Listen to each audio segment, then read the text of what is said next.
You're listening to Crossword, where cultural clues lead to the truth of the word. And my name is Michelle McAloon, your host. You can find out all about me on my website called bookclues.com. And we have a winner of an interview today where if you have any penchant for any kind of spy novel, of any kind of Cold War era, this is your interview. So stay tuned.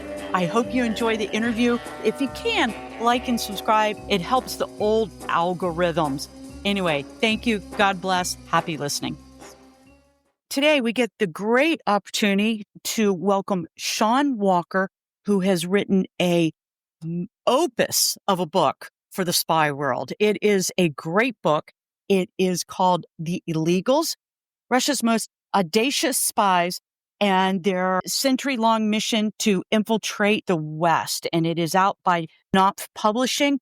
It is a deep book. It is a well-researched book. And if you have any penchant towards spy novels, this is your book, man. It is such a good book. It's the Americans, it's Red Sparrow, it's all of it. You know, John le Carre, all melded into one book. It's the background of these fictional characters. So it is a great book. Shaun Walker is the author, and we would like to welcome him to the show. Shaun is a reporter with The Guardian newspaper, the British newspaper. He is the Central and Eastern European correspondent. He has spent more than a decade in Moscow, and he's the author of The Long Hangover, Putin's New Russia, and the Ghosts of the Past. Shaun, welcome to the show. Thank you for having me. I tell you, it's a real thrill to have you. And so let's go ahead and start with this conversation. And I think what we have to really begin with, because you really do look at 100 years of this, and it's surprising to me that it's gone on for 100 years. Let's do the first thing. What is an illegal?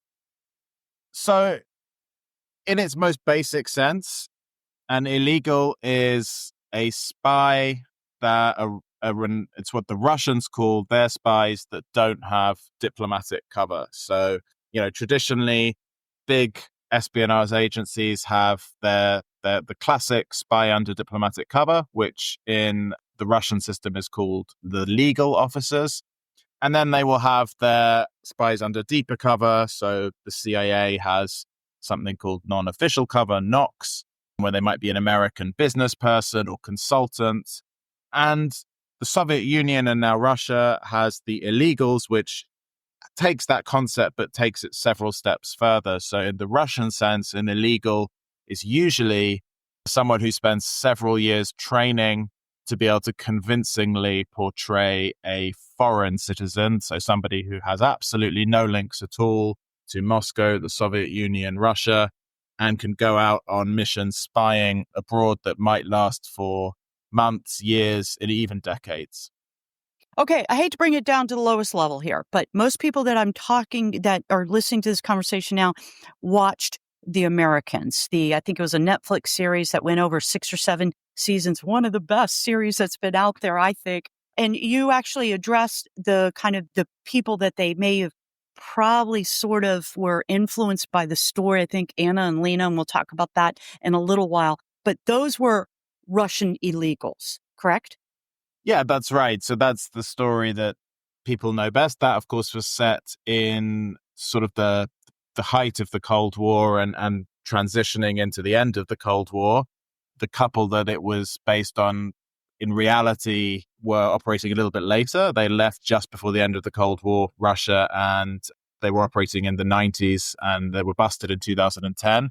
Yeah, I think The Americans is a really wonderful series for getting into the psychological mind space of working as an illegal. And that was one of the things I also wanted to focus on in the book. I think, but the needs of a TV series means that there's probably like rather more wigs and assassinations and car chases in The Americans than there were certainly in the later period of the Soviet Union. And some of the early illegals were up to all kinds of crazy stuff. But later on, it actually got quite pedestrian. But what was really interesting about it was the way that people were coping with essentially having to live in a second skin, a fake identity for years on end. As I read your book, I realized that actually in the Americans, they brought a lot of different elements that were addressed through different spies, like the Romeo spies, kind of brought a lot of that into that show. If you read the book, folks, you really see how that kind of whoever was the writer of that series was actually influenced, actually probably did some pretty decent research. Have you ever spoken with the writers for the Americans? Yeah, I have. Yeah, there's two of them, Joe Weisberg and Joel Fields, I believe they're called. First got in touch with them some years ago when I was writing my first magazine story about illegals, which was about, in fact, the two kids of the family that their show was based on. So I wanted to talk to them then. And that was the thing that kind of sparked my interest and sent me off down a rabbit hole for many years. But yeah, I think they did a really good job. I think it's very clear they did good research. Obviously, it's not, obviously it's fiction. They've taken plenty of liberties, but I think it's written sort of within the realm of a lot of really realistic stuff. I also think it's one of the best shows when it comes to sort of, the Russians, although you wouldn't be under any impression that the Soviet Union wasn't a place that was doing a lot of sinister things. The Russians don't come across as sort of cartoon bad guys in the Americans. They come across as complicated, sophisticated people. And I think that was one of its big strengths as well. Well, let's talk about some more of the realistic portion of it. Is how did the illegals operate? And you really do a very good job of showing how it actually, they started off with how the KGB actually came to be the KGB, because that's actually key to your story of how they've handled these 100 years of illegals. So can you give us just like a little brief history of what we know as the KGB, which is gone through many transformations. Today is known as the SVR, but I think it is important to this story. What I started to find out when I started looking into this was that this comes out of not only the earliest part of the Soviet Union, but in fact, it predates the Soviet Union. So the origins of the illegals come from the Bolshevik movement, when the Bolshevik Party are basically this conspiratorial underground party that's working to overthrow the Tsar. As a conspiratorial underground party, they use a lot of these things. They use fake identities, they use false documents, they have code names, they write each other letters in invisible ink. And then later, when Lenin and the Bolsheviks take over in October 1917, they basically repurpose all of this for their first intelligence service. And they do this partly because the Soviet Union is a new state, it's vulnerable, it is surrounded by enemies, it doesn't have diplomatic relations with most of the world, so it can't do the normal thing that many countries do of sending out spies posing as diplomats. It can't even send out diplomats. But what it does have is this group of very passionate communists, many of whom have already spent years in the underground. They're used to taking on new identities. They're used to working undercover. And so they just repurpose all of that heritage and they create these new characters for some of these communists. And they go out in the 1920s as the first illegals. And then basically what happens is that, over the next 100 years, there's, this program just keeps on reincarnating itself. If we take like several milestones, so I mean, the start of the Cold War, at this point, the Soviet Union's established. It does have embassies. It can send spies out under diplomatic cover. But now they're in a situation where, it's the Cold War. America's investing huge amounts in the FBI. Those people in the embassy, as soon as they step outside the embassy, they're going to be followed. But they say, well, hang on, we've got this great concept of the illegals. Unfortunately, all of those polyglots, well-traveled communists were shot in the purges, or they've died, or in the war, or they're just too old. So instead, what they decide to do is to start off the program as kind of, as we think of the program now, of basically plucking a clever 18-year-old Soviet citizen and giving them years of training until they can start posing as a foreigner. Okay, so what's very, very interesting is two things. the training for the classic illegal. So now that the illegal has changed somewhat, but the training that goes into the illegal and how they selected these people to be illegals, because it was definitely, this is going to sound very prejudiced, but a lot of the Russians who were selected as illegals actually had souls and they could not handle being an illegal. They broke down. They had alcohol problems. They missed home. They were basically human beings. But so it took a very, very, very specific personality type. Tell us a little bit about how they selected these people and kind of the training that they went through, because that's really fascinating. Yeah, so I mean, if we're looking at the kind of height of the Cold War, so the 60s and the 70s and the 80s, what we see is that there's this whole network of spotters from the KGB, from Directorate S, which is the part of the KGB that is in charge of illegals. And they're basically on the lookout across Soviet universities for people who might be good candidates for an illegal. And so the basic attributes that they're looking for, they want somebody who is politically reliable, as the Soviets would call it. So, nobody in their family who was a dissident or had been sent to jail. They hadn't been they hadn't been noticed in any kind of subversive circles at university. That was the first thing. Of course, they should be incredibly academically gifted, and particularly at languages. That goes without saying. Then when it comes to looks, ideally they would be kind of fairly attractive, quite pleasant looking, but not incredibly good looking. And there should be nothing about them basically that would stand out in a crowd. So, you can't be incredibly tall or very fat or anything that Right. people might remember you as.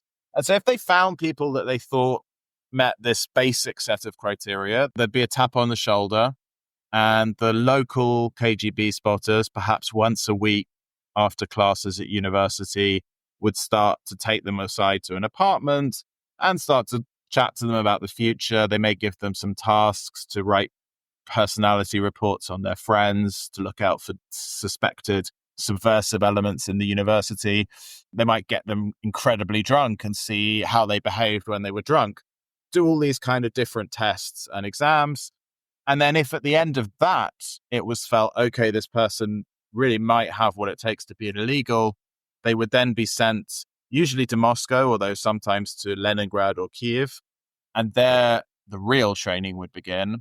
And that would be 4 or 5 years of incredibly intense, tailored one-on-one training. You wouldn't go and sit in a classroom in the KGB building. You'd never even go to the KGB building. You'd meet a variety of trainers in different safe apartments across the city. And you'd be tutored in language. You'd be tutored in, if your cover was going to be Austrian, say, you would sit there and you would read every Austrian school textbook from the first year to the final year of school. And you'd have political instruction. You'd have instruction in all the different elements of tradecraft that you'd need. So, decoding the radio messages, evading possible surveillance. And then to go to the second part of your question, one thing I realized when I was talking to the people who'd been through this training is that, yes, of course, it's incredibly difficult to pose as a foreigner. So part of the reason this training took so long, it was because that's very difficult. But there was also another part of it, which is that, it was kind of a paradoxical personality profile that the KGB were trying to set up. Because on the one hand, you're creating this person who is an incredibly slippery maverick who's going to lie to everybody. They're going to lie to their own kids. They're going to lie to their family at home. They're going to lie to everyone they meet. And they're going to live this life of deception. But on the other hand, you have to make sure that they're always loyal to you in the KGB. Right. And that, even when you're sending them off for years on end, and don't forget, of course, that the Soviet Union, it's incredibly paranoid society. There are no tourists who just go off on traveling trips. There are no, if sports people or artists travel abroad, they're always accompanied by the KGB. And here we have them sending out the illegals for years on end with no oversight. And they need to make sure that these people are going to stay loyal. And so to do that, I mean, there's almost part of it that made me think of a kind of cult induction ceremony, because there's all these tests, there's all these things to show the illegal that they're always being watched, that they can never lie. And it really was in a way designed to kind of psychologically break the person and make sure that they were going to remain loyal. Well, what was really interesting, I mean, these people had to be true believers because I mean, in the 90s, when basically all of this falls apart, right? They go through glasnost and all of this falls apart, they're still working. So these are people that are truly impassioned by the cause of Mother Russia. Yes, they were recruited young. They tended to be passionate communists. They had a lot of ideological indoctrination in the training period. And, there's a question that people are often asking me is like, well, when they got to the West, didn't they quite like it? And didn't they start to have some doubts? And I think with some operatives, you do see that.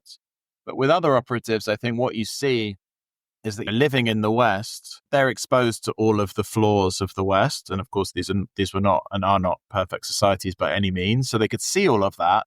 But what they couldn't see so much was the flaws of Soviet society because they've been recruited at 18 into this quite elite program. They've been ferried around these safe houses.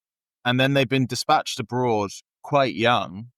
And they'd only really be coming back to the Soviet Union for a few days every 2 or 3 years. They'd be kept in very tight surroundings because they weren't supposed to be out and about meeting people. That was too risky. So actually, it was kind of easier for them not to see the flaws in Soviet society because they weren't exposed to them. You spoke to, I think it was Yuri Livanov, who was Leonov, yeah. Okay, yeah. Leonov. What was he like? Because he had spent years and then was caught, right? And what was he like? I mean, what are they like to talk to? So I would say the defining, the sort of linking characteristic of all the illegals that I spoke to, and there were very different kinds of people in different circumstances. Some were still in Russia, some had defected and were in the US or in other places, different ages. But the one thing that united them all is they're all incredibly charming people. They're very pleasant to talk to. They're, funny. They're very intelligent and they're great conversationalists. Of course, it was also a bit of a challenge when I'm researching the book because, these are people who are trained to lie, To right? lie, right? Yeah. And so, of course, I had to try to check things. I had to see like where I feel like I'm getting a story and where it's probably true. But yeah, Yuri is in his 80s now, but still a kind of somebody who I grew to be very fond of, to be honest. He was just, very, very charming and had a very interesting life. How about, I know the CIA has a program called NOx, and I forgot what that stands for. What is that Non-official called? cover. Okay, non-official cover. How successful are we at this sort of program as Americans? I'm sorry, we as Americans, or you know what? For that part, how about the Brits? How successful is the West with this kind of program? Well, look, I think there's two parts of this question. On a very basic level, so let's just start by saying that, as far as we know, the Brits and the Americans do not spend years training Americans to pose as French or German or Russian. But they don't need to, I think, is the key, because the Soviet program comes out of a context where the Soviet Union's a closed society. If you're in New York in 1970 and you meet a Soviet journalist or a Soviet trade representative or anyone from the Soviet Union who starts asking you a few questions, you'll immediately start thinking, well, hang on a minute, perhaps this guy's from the KGB. But of course, US, Britain, they weren't closed societies. People did travel. It wasn't so strange to have an American businessman who worked in the Middle East or, all kinds of professions that could be used as cover for these knocks. So it's a lot easier to run somebody if they're using their own name, their own identity, but they're just working a cover job that's a little bit more deep than working in the embassy. Where that becomes more difficult to operate, of course, is if you want to operate in a closed society. How would the Americans operate inside the Soviet Union? So again, we're talking about a closed place where these knocks that we're talking about, the businessmen or the consultants or even journalists, they would immediately be under suspicion because there weren't hundreds of American businessmen roaming around the Soviet Union. As soon as they arrived, people would think they're probably a spy. So what there was one attempt, which I write about in the book in the early 1950s, to create kind of a reverse illegals program where the CIA looked for Russians and Ukrainians in sort of displaced persons camps, mostly in Germany in the post-war period. And they took them to a kind of villa in southern Germany that the CIA had brought, and they gave them training in how the Soviet Union had changed. They forged some documents, and they actually flew these people over the border and dropped them with parachutes inside the Soviet Union. And the idea was that they were meant to kind of blend into society and report back to the CIA. But the problem is, again, closed society, a lot of bureaucracy. It's much harder to just show up in a town and start to live there than it is, say, in the US. So this program, most of these operatives were busted immediately. Within a few years, I think there were 2 or 3 that hadn't been caught. And after 5 or 6 years, the program was just abandoned as too dangerous, too expensive, and a waste of time. And I think after that, we haven't really seen this attempt to do this again. It's really interesting reading through your book, and you kind of talk about how you do your research, but there's a lot that, I mean, this is really a really deep researched book. How long did it take you to write it? That first magazine story that provided the inspiration was, I think I published that in May of 2016. And the book came out in April of 2025. So it's about 9 years. Of course, I wasn't working full-time on that whole time. I took about 9 months off from my day job at The Guardian back in 2021 when I was full-time researching this. It was a lot of work because, of course, on the one hand, it's this sort of really secretive, obviously, organization. And so it was hard from that perspective. And then I'm also covering this incredibly long period. So I would say that, it was a mixture of, for the later characters, I mean, I'm a journalist, so a lot of interviews, a lot of journalistic work, but then also for the earlier stories, a lot of archives, secondary literature, and probably the most useful source for the whole book overall was the Mitrokhin archive, which if your listeners are not familiar with, I've just briefly explained. So that this is this amazing trove of documents that a KGB archivist who was called Vasily Mitrokhin in the 1970s was put in charge of reorganizing the Foreign Intelligence Archive. And basically over a period of about a decade, on an almost daily basis, secretly took notes of all the files that he was reading, smuggled them in his shoes or elsewhere on his person out of the KGB, and hid them in his dacha outside Moscow.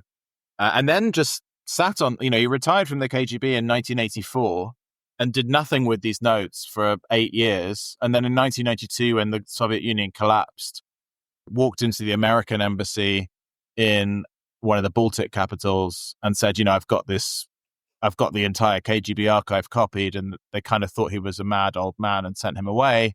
He walked into the British embassy and they sort of said, well, maybe we'll have a look at what you've got there. Wow. And realized what he was sitting on. So they exfiltrated all of these documents, got him to Britain. And there's a couple of great books that were published in the late 90s based on these documents by the historian Christopher Andrew. But there's also a huge amount that wasn't in those books. Since 2014, the archive is now available to the public. So I went and just spent weeks reading through all of these documents, and there's thousands of pages in there that are about illegals. So that's the closest I think we're ever going to get to the real KGB documents. That's interesting. Boy, that must have been some really interesting reading, some time-consuming reading, I'm sure, but very, very interesting reading. Okay, so we move into the 80s and the 90s and the aughts, and how has the illegal program changed? And do you know, I'm always shocked about Russia. I really am. And we opened up in New York Times. There was a big New York Times article a week ago about how they've busted about 10 of them in Brazil, even up into right now. This program still exists, correct? Mm-hmm. Yep. Okay. But the program has changed, and you do a really good job of showing how it sort of changed with the fall of the Soviet Union, but it's sort of morphed back. It seems like it's gotten new breath under our favorite man, Putin there. Sarcastic. There we go. Yeah, I mean, I think one of the interesting things for me looking at this is that there are so many moments over this 100 years where you just feel like, okay, so illegals were working very well for you, but now surely it doesn't make sense anymore. It's harder. It's 20s and 30s of the last century, like brilliant way to solve the problems the new Soviet Union had of getting information. Cold War, much harder, but still makes some kind of sense. Collapse of the Soviet Union, you're like, okay, we all thought that's basically, obviously, that's the end of this program. We were talking about part of the reason they needed illegals was because there were no non-suspicious Russian or Soviet travelers. In the 90s, that all changes. There are hundreds of thousands of Russian Sure. scientists and business people and artists and whatever who travel the world. Of course, almost all of them have nothing to do with Russian intelligence, so it's very easy to slip in a few that do. So why do you need to spend 5 years training somebody to be a Brazilian or a German or an American? It doesn't quite make sense, but it turns out they continue to do it. I think partly it's about historical myth making. As you say, you have Vladimir Putin who takes over in the 80s when he was working for the KGB in Dresden. One of his main roles was actually working in the very early stages of illegals recruitment. He's spoken many, many times about how the illegals are unique. There's something uniquely Russian, like no other nation would have a program that required so much sacrifice and so many years of training. So for him, it really fits into this rhetoric of Russia as this land of higher ideals where you sacrifice for the cause in comparison to the kind of decaying West. So I think part of it is that. What I would say, just as a counter argument now, is that actually, in a strange way, since the full-scale invasion of Ukraine, it may be that, in fact, illegals are once again more useful because, and that may also be why we've seen so many be caught in the last 3 years. Because we're again, I think, in a moment where Russia is suspicious again. Russian people are suspicious of Russians, and all of those people like Anna Chapman who could freely walk around New York in the early 2000s, and nobody would even think that this, young, glamorous real estate agent could be a KGB spy. Now I think people are wary again of anything to do with Russia. And if you do meet a Russian business person or consultant or journalist or artist at a party and they start asking you sensitive questions, probably your brain is fairly quickly going to go to a place of like, this person seems suspicious. If you meet an Argentinian gallery owner or Sure. Brazilian researcher, you probably won't think, oh, hang on a minute, this person could be a Russian spy. I think there is a big question of, is it worth it? Is it really worth all of the effort? And particularly today, in a world of computerized databases, biometric passports, and so on, the early illegals could just pick up one passport, change it for another one, and like change their identity in mid-afternoon. You can't do that anymore. It takes a huge amount of effort to create a sustainable identity. So is it really worth it? Hard to say, but most people seem to think it isn't. But they would also say that, actually, if you do have an illegal and they do end up in a, sensitive or interesting place, they can still potentially do a lot of damage. Sure. How are these people caught? Did you find any thread of how they are caught? Do they slip up, or it was the FBI or the MI6? Were they particularly talented at finding these people, these Brazilians that were caught? How were they caught? Well, so look, I think, with intelligence agencies, particularly with the more recent cases, of course, how they come to information is always going to be one of the most closely guarded secrets. Right. Okay. So my understanding and what I've been told and what that article suggested was that in the case of those Brazilian spies, they were actually caught through some very painstaking work to look at patterns of anomalies in documents and birth certificates when they realized when one illegal was caught and they realized how they'd done it to kind of get around this, then they got onto all the others. Now, of course, that's what they might want to say if there was a mole in Moscow who was leaking to them the identities of these people. So it's hard to say for sure. But if you look back at the historical cases, what I would say is that it's quite rare. It's quite rare to just find an illegal by looking for an illegal. Like usually they were caught either because somebody in Moscow turned and passed on information, or because the illegal themselves cracked. There was a case of one who came to Canada in the early 1950s, and pretty much one of the first things he did was get drunk, decided he'd fallen in love with the daughter of the guest house owner he was staying with, and told her everything. And she told him to go and tell the Canadian police, which he did.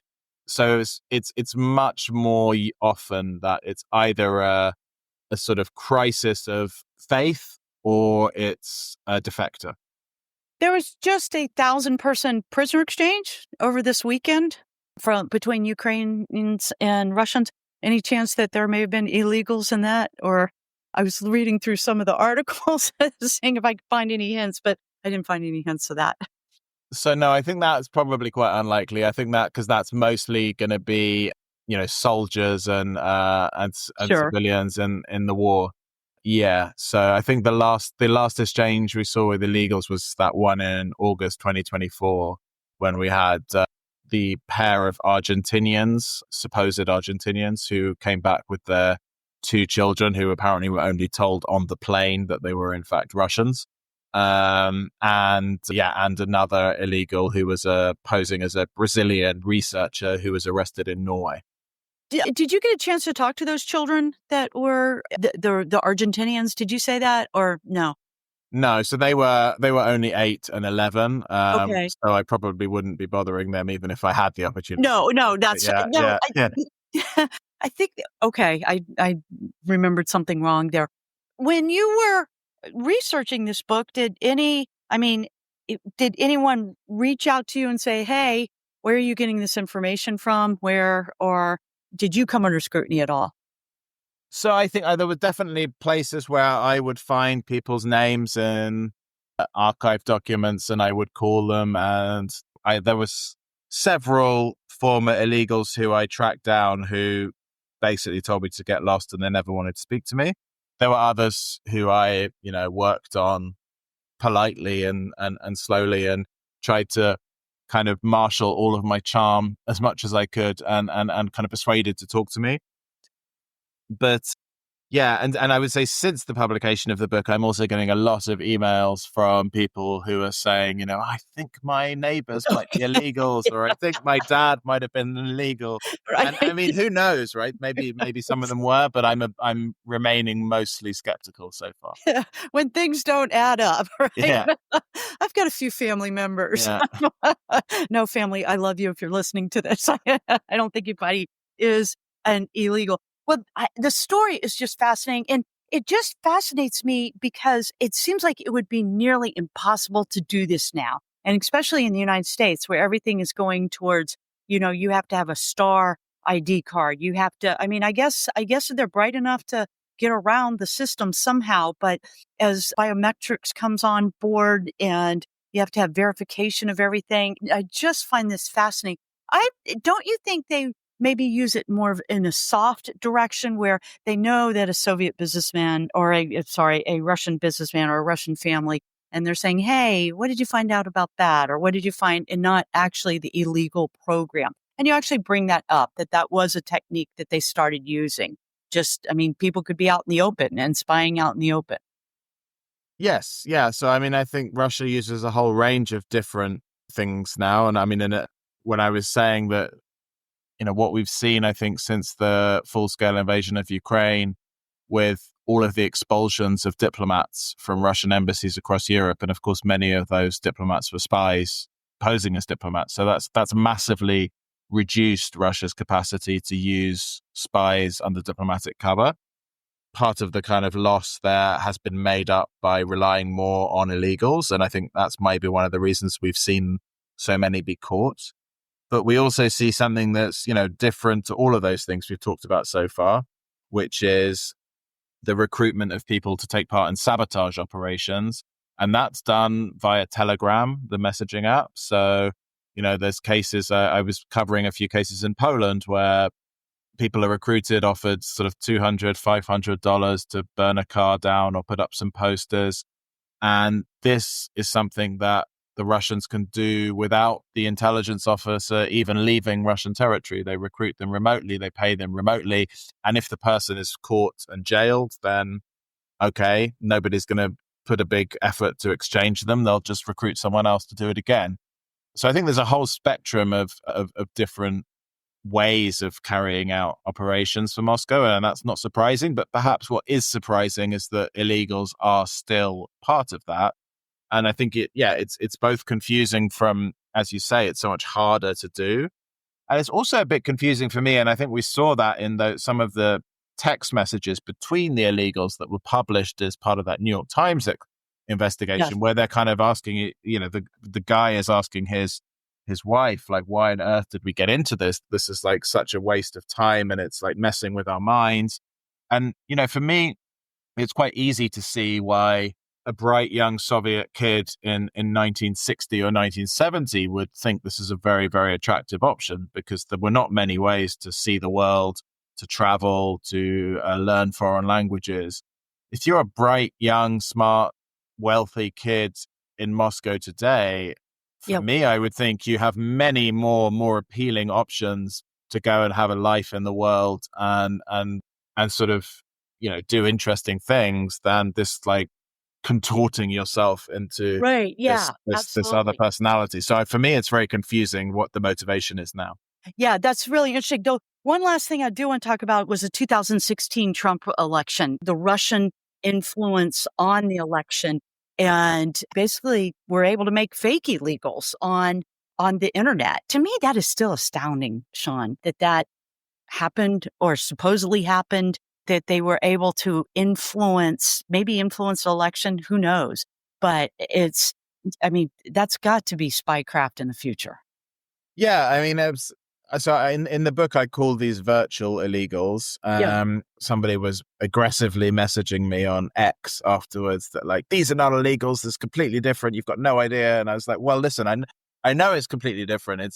But for me, what was interesting about this is that during the Soviet period, you had to spend years to create a convincing foreigner or convincing American who could interact with other Americans and not be seen as coming from Moscow. What you have now is, you create a Facebook profile with about 10 minutes, you put some Trump or whatever content you want to put on it, and you can start messaging other Americans. And if they're not particularly careful about checking, does this person have a long history? Before long, you can do what we saw people doing in the 2016 campaign, which was, messaging other pro-Trump groups saying, let's set up a rally. I'll send the finances, you do the organization. And then on the day, you're just saying, oh, I can't make it, but, you guys go ahead. And what you have is like somebody sitting in St. Petersburg with a fake profile, setting up a real rally attended by real Americans for a real American political cause in America. And to me, that's something that the real life illegals wouldn't have dared to do, because it would have been way too risky. I mean, why would you waste all those years of training that somebody might get suspicious of you funding a rally and start to look into who you are? But of course, if you're the Facebook page, then if somebody gets suspicious of you, you just delete it and make a new one. And it's that easy. Interesting. Oh, just so interesting. I have to bring up another television show. Have you ever watched The Bureau? I have, Oh yeah. my gosh, Another that's a great one. Yeah. another great show, yeah. There's a French version and there's an English version, and they're both Oh, I equally. haven't seen the English version. I didn't know that. Oh, it's a new series out, and it's basically the French story, but it's in I English, see. and it all happens in London. But I mean, that's another where they're creating legends, right? And either creating illegals to go to Iran, and for a super great, super fun. The Western fascination with spies. We just love this stuff. We can't get enough of it because I think it's so intriguing and it's so out of our ordinary, right? But Mhm. but what you show in the book, it was really part of the ordinary too. So it was, how ordinary could these people be? doing something absolutely extraordinary. And that, I think, is our fascination with it in a certain way, just power and control and all that kind of good stuff. But it was good. Well, Shaun, I congratulate you on this book. To the folks out there, I really can't encourage people enough to go out and read this book. It's really well researched. It reads very well. It's dense, but every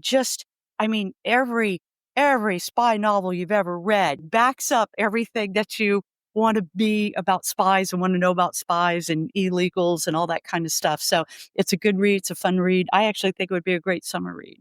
So, Shaun, thank you so much for taking time out of your busy work. What are you working on anything currently or any big plans? I am currently in between trips to Ukraine, so I was back a couple of weeks ago, and I'll be heading back in a week or two. Well, you know what? We pray for your safety as you go to Ukraine and pray for the people of Ukraine. So again, Shaun Walker, thank you very much. Thank you for your interest.